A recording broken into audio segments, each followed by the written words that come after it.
Minnesota in probably 20 years. Bring gas. Welcome to Flagrant Howls, a Minnesota Timberwolves lifestyle podcast. All right, dudes, it's time for a latest Wolves news edition. It's the latest Timberwolves news of the podcast, presented in part by MSP Plumbing, Heating, and Air Conditioning, Judd. You know what, folks? It's warm outside, and I know it's warm, and you're thinking, well, summer's still here, so Sports Dad, why would I have to be concerned about my furnace? Because last week you got a preview of what's coming, and I hate to say it, but if you live here, you know all about the fact it's going to get cold, and that means that in the next few weeks, probably, you're going to need to fire up the furnace. Do you want it to go, and you're like, oh, it needs to get fixed? Or do you want it tuned up right now? You want it to howl. Well, you want it to howl, and the way to get it to howl is to call my friends at MSP Plumbing, Heating, and Air, so they can do maintenance to make sure it is in tip-top shape, so when it does get cold, that your home remains perfectly comfortable. How do you do this? It's very simple. Give them a call, 651-615-4292, or check out their website, callmsp.com. Call msp.com. I guarantee you, Sports Dad's telling you right now, they are going to deliver for you. Flagrant Howls, welcome in here. We're getting fairly close to like Wolves Media Day and then the start of training camp, so it's peeking around the corner, and we'll have some season preview stuff on the horizon here, but thank you for finding Flagrant Howls if you're new or for joining us this offseason. We do have a pretty new YouTube channel that we just launched a few weeks back, a couple extras like 2-3 months ago now at the start of the offseason reckless speculation period. Click that like button and the subscribe button and help us keep growing this amazing community of Timberwolves fans here. Sports Dad Judd Zulgad. We got our producer Declan. I'm Phil Mackey. And this is latest Timberwolves news. Anybody got any Timberwolves news? Oh, yes, we do, Judd. Anthony Edwards honing his game and his craft in the lab. Notice you haven't heard a whole lot from Anthony Edwards. You haven't seen Instagram collages from him on vacations and he's getting exotic yachts in Greece. Yeah, he's getting being tracked. So this is from John Krasinski from The Athletic went on Sirius XM NBA radio, and I did not hear this interview live. It was aggregated by NBAanalysis.net and then tweeted by many other aggregator accounts. So Johnny went on Sirius XM NBA radio. They were chopping it up about the Wolves and Anthony Edwards, and the quotes are all over the place. I'm just going to read you what Johnny said on Sirius. So the article sets up and explains, in the last 2 seasons, Anthony Edwards has lost to teams in the Western Conference Finals led by Shai Gilgeous-Alexander and Luka Doncic. Evidently, it proved that the Timberwolves star wasn't at his rivals' levels. Johnny K went on the radio and said, quote, he's been off the social media grid and working on his game. He hasn't had any international play this summer for the first time in a couple years, which I think has allowed him to buckle down. He was pretty forthright after the loss to the Thunder in the Western Conference Finals that he's still got a big step to make to get to the level of Shai or a Luka. So sure enough, when you go to his social media, there's like posts throughout the summer, but it's almost exclusively his team posting sponsored stuff like obligations from Adidas, Prada. So it's him having done like commercial shoots or photo shoots, that's pretty much Judd's social media. Prada. Exactly the same guy. Morning Judd here for Prada. It's afternoon Judd, presented by my Adidas. So what do you make of Anthony Edwards? No international play, so he's not going to get fatigued or risk injury from that. I think he's probably getting fatigued just hoisting hundreds of shots every day. Yeah. But what do you make of this? He's just been in the dark, in the lab, working on his game, out of public sight. I love it, and I'm not surprised. I don't think he's ever shown that he is not going to spend a summer working on one area, at least, of his game. So I love it, but I'm also not like it's about time Ant does this, right? Yeah, he does it, yeah. He goes in every summer. Now, interestingly enough, driving home from Padres yesterday, I was listening to the aforementioned NBA Sirius radio, and they were having a discussion, I think off of this now in retrospect, about what he was working on. And the hosts of the show were going back and forth on, they wondered if it was his passing ability, his ability to set up plays. Yeah. Because their point was Luka and Shea, it's a threat. They don't feel that it's a threat with Ant. That he can do it, but it's not like part of his arsenal of where it's like, oh my God, you don't know what he's going to do with the basketball, right? Like he shoots the basketball, he can pass it. But they were clearly talking about the fact that they thought this was his next step. Like among his next steps was to become a threat with the ball beyond scoring. So it's interesting because he clearly goes and shoots a ton. We talked about that at the State Fair with Matt Lloyd, the GM, who has a tracker of some sort at the facility. But beyond that, we know he can shoot. So what's he working on? And I did think that the passing equation, given how his contemporaries are so good at that part of their game, it was at least an interesting discussion to listen to. Yeah, the passing thing, I think there's two sides to it. Is he the passer out of traps and double teams that other players are yet? No, he's not. But if you look at like secondary assists, for example, is kind of a fun one, because when you get trapped, double teamed, whatever it may be, it's not always a direct pass out of that situation to an open teammate. It might be make the right pass, it creates action somewhere else, and then you don't get the assist.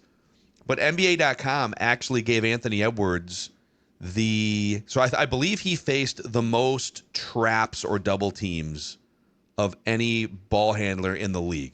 I can verify that here. But he also was 6th or 5th, actually, in secondary assists per game. So James Harden was number 1, Tyrese Halliburton number 2, Jason Tatum, Giannis, and then Anthony Edwards just ahead of Luka, Cade Cunningham, a bunch of other household names, Shai Gilgeous-Alexander, et cetera, Darius Garland. So guys who are usage heavy, the defense is trying to get the ball out of their hands. Do they make the right play? So I think two things are true. He's a good passer who makes the right play more than maybe the public perception. And there's a lot more room for growth there as well. Just a little bit quicker processing, decision-making, sharper passes. Sometimes he'll throw those little, those kind of soft bounce passes out of a double team. And it's like, all right, you got the ball, but it's not a quick enough pass to, get ahead of the defensive rotations. I actually have a list from the end of the season, from one of our episodes right after the season ended. And I put together 3 things that if he goes into the lab, Phil Mackey, would love to see him work on these 3 main things in no particular order. One of them was going to school on the defensive coverages he's seeing and how do you operate and leverage those to your advantage. Kevin Garnett became great at this. Different type of player, different position, everything. But when the Wolves really started taking off in the late 90s, early 2000s, Kevin Garnett would sit in that low post. Again, that was the era of basketball. You'd just throw a guy down there, low post, back to the basket, and he would essentially wait until there was a double team so that he could start the passing tic-tac-toe. So, what is Ant's counter move? And it can't always just be blow through the double team or dribble your way around, right? What is his counter punch to that? But the other thing I'd really love to see him work on, there's a couple more things. Mid-range game. That is where Shai Gilgeous-Alexander and Luka and some of the other star players that are maybe a little bit above Anthony Edwards really cook in today's league. And it's funny because over the last 5 or 10 years, offenses have moved off mid-range game for math purposes, and defenses have been so hyper-focused on preventing threes and layups because those are the most efficient shots. So they'll give you some mid-range, they'll give you open looks, or if Shai Gilgeous-Alexander is 15 feet from the basket, okay, maybe we can just get away with one defender on him because what's the worst that can happen? It's a 2. But he'll paper cut you 14 times in a game, and all of a sudden Oklahoma City's up by 13 points timeout. SGA, 50% mid-range shooter last year. Kyrie, 50%. Luka, 50%. The guys that you faced in the Western Conference Finals the last 2 years are all 50% mid-range guys, just lethal. Anthony Edwards last year was 35% from mid-range. Can he get that closer to 50%? Little back to the basket, little fadeaway, whatever that may be. I would love to see him come into the season with some level of mid-range game that we did not see last year. Yeah, I mean, last season, so from 10 to 16 feet, field goal percentage at 10 to 16 feet, and 34%. The season before, he shot decently. He shot 44% from the same distance. But in his career as a whole, that has been lacking. He's shooting just 37% in his career. So there's been 1 year where he's kind of been able to find that shot a little bit. And I think that's the conundrum that Phil brings up of the league and offenses in general. I've just gone, like, you just brought up KG on the defensive side, but I mean, how many times do we see that step back fadeaway 10 to 16 feet jumper from Kevin Garnett? It's like the most, when I picture Kevin Garnett and the Wolves, that's what I think of is the fadeaway jumper from that distance. Yeah. But if he can find that, if he can get to that area, I think that is maybe the one of the last doors he can unlock to get on the same levels as the Lucas and the SGAs. So you brought up he was 37% from that kind of long mid-range, 16 feet to the three-point line, 34% for his career. Shai Gilgeous-Alexander, the last 2 years, 45% from that range. So 34% Ant, 45% Shai. From the 10 to 16 foot range, so the ultra mid-range, and that's like the elbow, the free throw line area that Shai just cooks. Anthony Edwards was 34% in that range last year. Shai was 55%. So Shai gets to that free throw line area and just absolutely gets whatever he wants in these games. And when the defenses are bogging and it's a rock fight, he can just kind of rise up and get one from that range. Anthony Edwards has not found that consistency yet. And he, if I'm not mistaken, didn't Ant regress in that area last season, actually? Yeah. I thought we talked about this because I thought he was went in. He was 45% from 10 to 16 2 years ago. And I think because he had that little bank shot that he worked on in the offseason. That's right. Yeah. A couple of years ago, or 3 years ago now, I guess, he went into the lab to work on that. And he did a great job of it. And then he went into the lab last summer to work on something else. And it's like the mid-range game sort of left him. Yeah. Go back and grab the thing you worked on 2 years ago. I know people don't want to hear this, but I also think he needs to seriously start considering letting officials know he's been contacted before he gets to the rim. Like in that situation, like he can get to the free throw line, and it's not great basketball, but that dude could get to the free throw line way more on that mid-range game if he allows himself to show the contact. Okay, so would you, because that's another part of Shai's game, which is detestable to watch, and it's kind of unethical, but they're champions. But that's the thing. Yeah, that's my question is, okay, would you be okay with Anthony Edwards becoming a little more of a foul merchant and a foul hunter like Shai? Yes. If it meant more winning. Yes, 100%. It's part of the game now. Like I don't like it. So bad. I know, but I think they should be punished for it more. It's so subjective because, like, all right, you jump up and a guy like hits your forearm, and you know, oh God, okay, you got to fall. Okay, it is a foul, but like, did it affect your body that much? I don't know, dude. I agree, it's detestable, but it works, or it has worked. And the thing about Ant is he does show contact, but it's when he's driving, and he's such a force because he's built that it's almost like, you're big enough, you can handle that. But like where I see Shai do it, and it's not fun to watch, but it works, is the mid-range game. If someone gets near you, and then you just put on the show, and the next thing you know, you're at the free throw line. Yeah, and actually, whether he embellishes for the sake of getting to the free throw line or whether he just finishes better, the other thing on my checklist, and I'm sure Anthony Edwards is taking everything I think he should work on to heart. Certainly, that's where he started 2 months ago, is what does Phil Mackey think I should work on this offseason? But finishing at the rim, either finishing at the rim or making sure that the foul gets called at the rim. There's definitely some room. He's not terrible at the rim, but he does miss more shots at the rim. He's a 67% career converter at the rim. And there are some high-end guards and wing players that are more in that like 73, 75, 78% range. So we're talking, dude, he's already gotten to the point where he's averaging 27, 28 points a game. He's a playoff performer.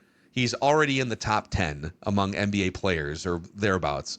So we're talking about little margins here for how does he get to a 30-point scoring average? Sure. How does he get to the finals? How does he all these things? And it's a little more mid-range, a little more finishing at the rim, a few more trips to the free throw line, playmaking. I think all of that in a stew gets him from that's a really fun player that's pretty darn good who's like 6th in MVP voting to, that's a guy that can actually lead a team to a championship and beat Oklahoma City in the Western Conference Finals. Yeah.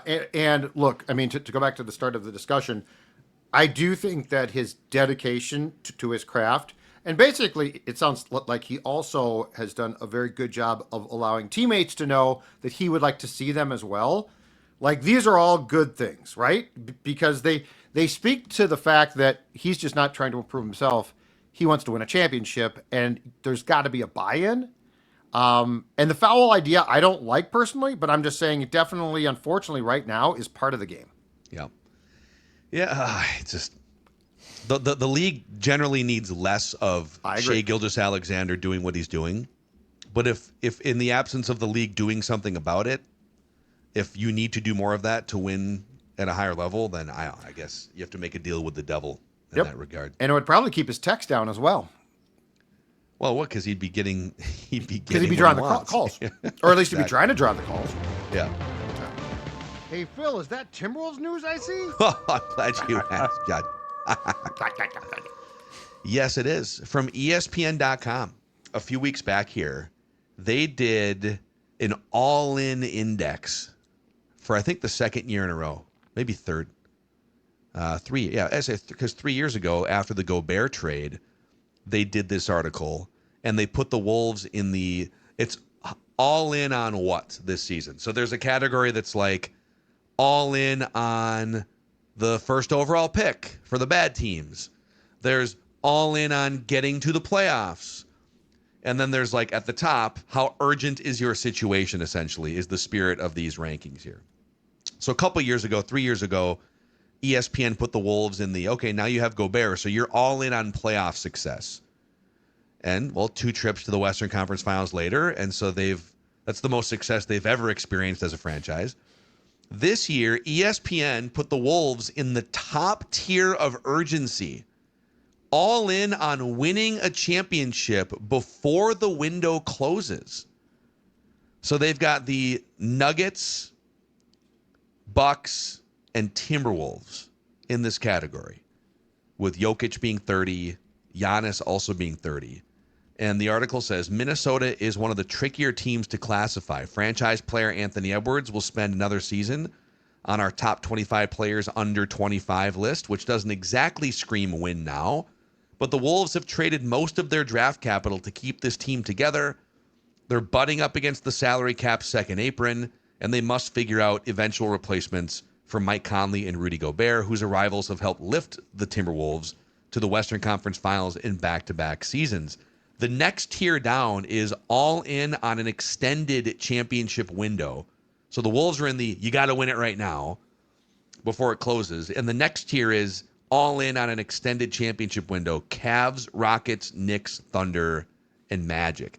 Is it fair to say that the level of urgency is very, very high for this franchise in 2025-26, or is that a little aggressive in your mind? I think it's fair. I think it's fair because you've been to back-to-back Western Conference Finals. And I feel like when you've been there 2 or 3 times, that is like, that's the hump, right? And if you can get past that. Ant is certainly at a point of his career now where a championship wouldn't be surprising. Yeah. And there are components that, like, do I think the Wolves are sunk if they don't win a championship this season? No, but I do think the urgency should be considered very high. I think that is a fair assessment. I want to push back urgency is high because like you're at this point. But I'm going to push back a little bit after we shout out Butcher and the Boore here. Oh. Oh, let me Need tell a you butcher right and the now. Boore break before we really sink good our call. teeth into the meat of this discussion topic. Okay, so Phil and I were at Butcher and the Boar in the North Loop last week for an event, and I sat down, and I've got it pulled up on my phone right now, but I sat down and I looked at the menu, okay? And what we saw was charred chicken, salmon, Oh, blackened let's go mahi, right now. mahi, See ya. smoked pork belly, the butcher's cut. I mean, I could go on and on. I don't need to. You know why? Because it's delicious. It's fantastic. And if you are looking for a place to get a great meal, if you are looking for a place to celebrate a birthday, an anniversary, something special, Butcher and the Boar should be your first thought. It is fantastic. The service, as Phil can attest to, was phenomenal. And that is because this is a first-class restaurant, Southern-style hospitality, craft cocktails, great beer list as well. Butcher and the Boar, North Loop. Sports Dad's telling you right now, if you got something coming up, if you're just looking for a meal that's top shelf, then you want to try Butcher and the Boar. Yeah, the all-in index for Butcher and the Boar, very high. It's very urgent that you make your way into that great restaurant. It's on you. It's on you because they are already achieving championship service. The World Juniors, big event, hockey event coming to town here pretty soon. Yep. In fact, this is my favorite annual tournament in all of sports. It's fantastic. It starts December 26th and runs through January 5th, the World Junior Hockey Championships. If there is a star player in the National Hockey League right now, guess where that player played? He played in the World Junior Championships. It has not been here since 1982, but it's going to be at both Grand Casino Arena and 3M at Mariucci. You want to check this out. Team USA, one of the favorites. They should be very, very good. WorldJuniorsMN26.com. WorldJuniorsMN26.com. So, okay, how urgent is, if you're going to win a championship, if it doesn't happen this year, then I think to put the Wolves in the category with the Nuggets and the Bucks is, it's a head scratcher to me. Again, I don't want to reduce the level of expectations. Like it's time to go. You've got one of the best players in the league. You've got a roster. You've been knocking on the door of Western Conference Finals, and so there should be expectations and pressure here. But to make it seem like the Wolves window is the same as the Nuggets with a 30-year-old Jokic and the Bucks with a 30-year-old Giannis is incorrect to me. The Wolves, like Anthony Edwards, is maybe still 2 years away from his peak version. You've been getting peak Jokic and peak Giannis for the last 5 or 6 years. So Ant is going to keep getting better. The Wolves still have a ton of young talent. I mean, Jaden McDaniels is under contract. Naz Reid signed a new contract. Béranger, 18-year-old first-round pick, wildly talented with a bunch of upside. And then all the other role players like TJ Shannon, Dillingham, Jalen, like they've got a bunch of really talented young players under the age of 26. And they still have some tradable assets. You could still get something for Julius Randle or Rudy Gobert anytime in the next 12 to 24 months.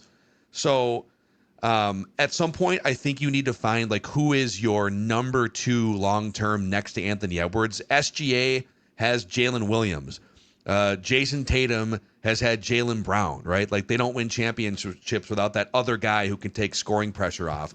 Who is that person this year and for the next 5 years? So there's definitely some questions there, but I would put the Wolves more in the all-in on an extended championship window tier than I would in the if you don't do it this year, you're cooked. Like if the Bucks don't get one soon, Giannis is going to be 33 or demand a trade. There's been rumors about that now for months, right? Jokic is a big man who's 30. Is he going to be the same player in 3 years? He's kind of a plodding big guy. Probably not. So I don't know. Like I want the expectations to be high, but to say that they don't have an extended window when you have a 25-year-old superstar is a little misguided to me. I think they may look at this Wolves team and beyond of did they plateau hitting the Western Conference Finals and there's not a gear for them to get there, and how they lost both of those finals. Now the Maverick series probably felt a lot closer because 4 of those 5 games literally came down to Luka being a badass in the last final seconds, nailing a shot to beat you and dagger you. The Thunder was an overmatch. Like that was just they were not on the same level as the Thunder throughout that series.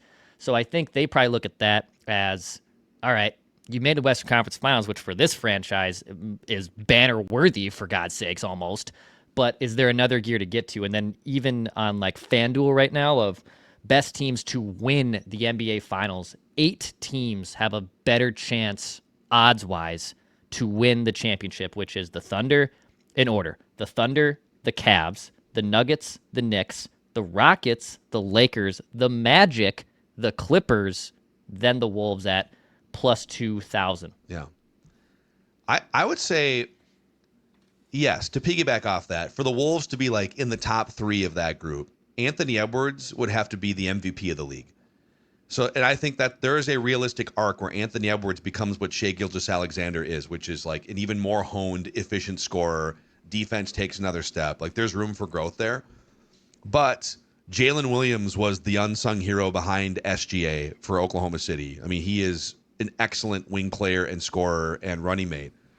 So who is that for Anthony Edwards the next few years? I still think it could be Jaden McDaniels. I still think there's another level. He's been working out with Kawhi Leonard, maybe working on some under-the-table endorsement deals with Kawhi Leonard this offseason. Good for him. So who is that guy? So there's definitely some questions in that regard. But yeah, I just keep going back to, if you've got an ascending 25-year-old superstar player who has shown the upside of Anthony Edwards, you can't say that it's over if you don't win a championship in 2025-26. I guess I come from a place of it feels a little bit like the North Stars in the early 80s when they went to the Stanley Cup Finals, and we all thought the window is open, and the window is open. It just feels like back-to-back runs to the Western Conference Finals is a special team, and you can't really judge how things are going to go. I think that's where their sense of urgency comes from. I actually think if they hadn't made back-to-back runs to the Western Conference Finals, the Wolves aren't in that group. Yeah. There is one more piece of latest Wolves news here that... Latest Timberwolves news. I was planning on doing like an hour on this with you guys, but it looks like we're kind of out of time. Bones Highland officially back in a Timberwolves uniform. Doogie loves Bones Highland. Dude, And Tim Connolly loves Bones You know what Highland. he is? He is the Wolves' Cam Akers. He's Tim Connolly's Cam Akers. Right. Well, Tim Connolly's the Wolves. Latest Timberwolves. Because he drafted him with the Nuggets. Yeah. Watched him wave goodbye as he went to the Clippers. Doogie put us on Bones Highland possibly becoming a Timberwolf like 30 seconds after Conley got the job. Yeah, it was. You're right. It was like 4 years ago. Because the name I will never forget. I love that name. This is definitely a pro Bones Highland platform here. Flagrant Howls. Absolutely. So I kind of love it because he does have some game. He can be a scoring punch. He's had some big time games when given playing time with Denver back in the day and with the Clippers. A little inefficient. Maybe pushes Dillingham a little bit, but he's not a guy that's going to slot in above him on the depth chart too to start with. So, but a guy that you could, if you needed to at some point for injuries or productivity, you could pull a Bones Highland lever and see what happens. So, all right, that's your latest Timberwolves news here. Flagrant Howls as we get closer and closer to the start of Wolves training camp, Wolves Media Day. For the Sports Dad for Dex, I'm Phil, and this is a Timberwolves lifestyle podcast.